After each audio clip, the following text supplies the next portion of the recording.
to the Chamber series of videos with candidates for Langley City and Langley Township Council. My name is Frank Buckles, North Langley Community Director for the Greater Langley Chamber of Commerce.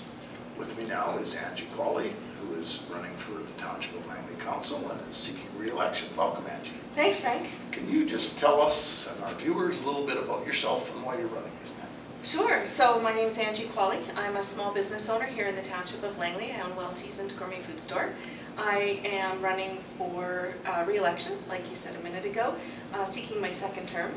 I was elected originally in 2014, and I've had just the most amazing experience representing our community and working with our mayor and council, and I'm looking forward to having the opportunity to continue some of the great work we've done. As a past president of the Chamber of Commerce, obviously business is top of mind for me, but I have a lot of other community issues and passions in my community. Development, the roads and transportation network, so I have a lot of things that I'd like to see accomplished in another term as Township Councillor. Thank you. I'm going to start by asking a question about one of the subjects you brought up, which was transportation and transit. Yeah. And always a challenge for Langley residents and a perennial issue at election time. What do you see as the highest priorities for transportation and transit improvements? Well, I don't think transportation challenges are unique to the Township of Langley. I think it's certainly a region-wide challenge. And we do have some specific challenges just in terms of our growth and keeping up with our infrastructure and our ability to move vehicles around. One of the things that I've worked really hard on in the last year or so is the expansion of Highway 1. So Mayor Froese and I, with Councillor Sparrow, were recently in Whistler attending UBCM, and we had an opportunity for a sit down with folks from the City of Surrey, City of Abbotsford, and City of Chilliwack.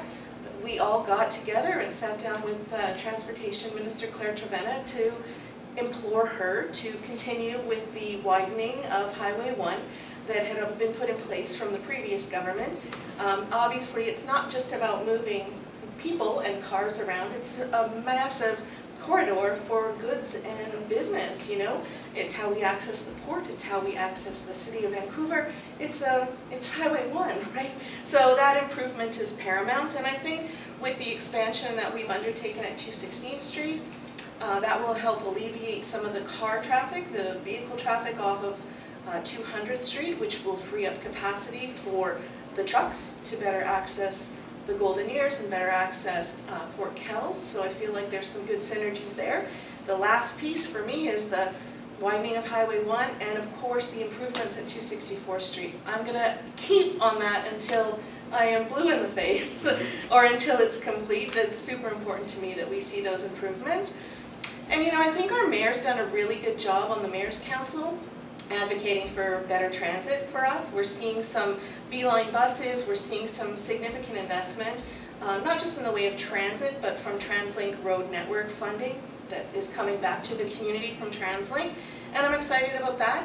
And you know, Frank, I've been a tireless advocate for ride sharing and better access to general alternative modes of transportation here in the township, as well as an advocate for the expansion of EV charging. So it's important to me that we're constantly working on our transportation network, and I think there's a few key elements that have to come together to make it all happen.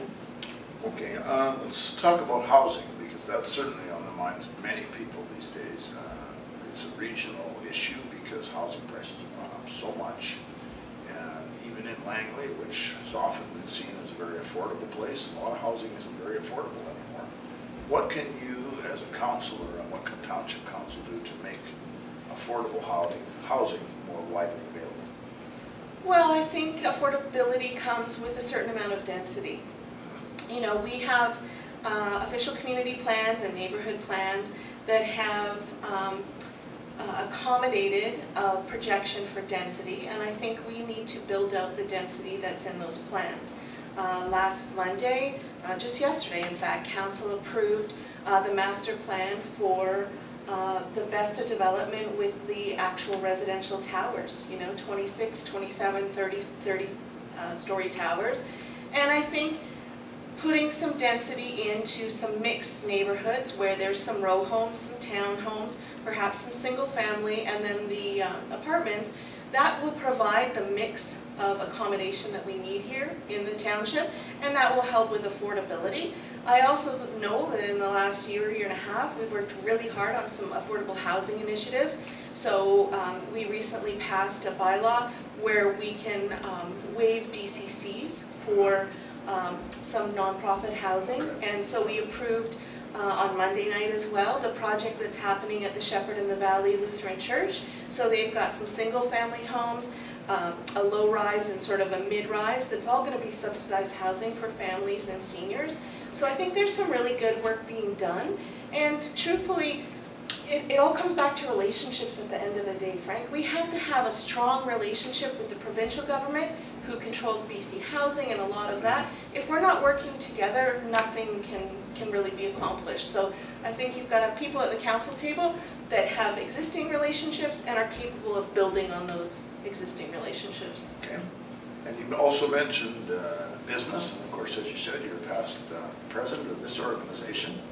And what can you and what can council do to strengthen the business community in Langley? Yeah, I think, Langley needs to have an environment that is welcoming to business, that's supportive of small business, that's mindful constantly of our tax ratio. We have still in the Lower Mainland a very favorable business tax ratio, commercial tax ratio. It's still high. Our businesses are paying just over 3 to 1 for every residential investment in the community, and I think we have to have a strong business community, because if businesses in this community start closing or disappearing, all of that tax burden falls back on the homeowner, and the homeowner couldn't absorb all of that tax. So I think we have to recognize the contribution that our business community makes financially, but also I want to talk about the contribution having a thriving business economy makes to our community, to the fabric of the community. If a business isn't strong and doing well and invested in the community, they can't donate to, the Little League and make all of those really great things happen in our community that they do. So having a thriving business economy is crucial to having a successful community. Well, thank you very much, Angie. Thank you.